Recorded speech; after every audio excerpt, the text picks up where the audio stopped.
Are you looking to buy OnePlus Note CE3 5G? Then you should watch this review video in which I'll be talking about 3 serious problems that many of these phones users are facing.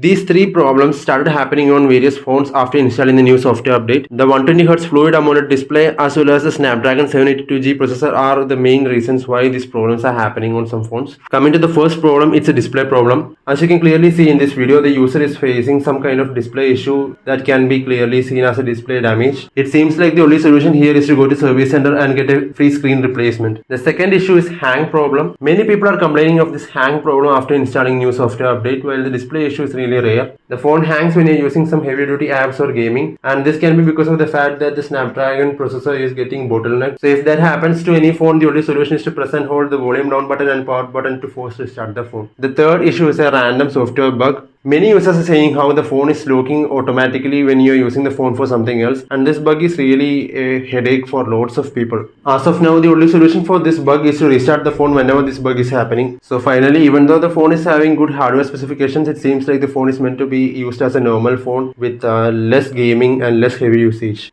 Feel free to mention your thoughts in the comment section. If you are looking for a good phone to buy under 20,000 rupees, do look through this video to get some insights.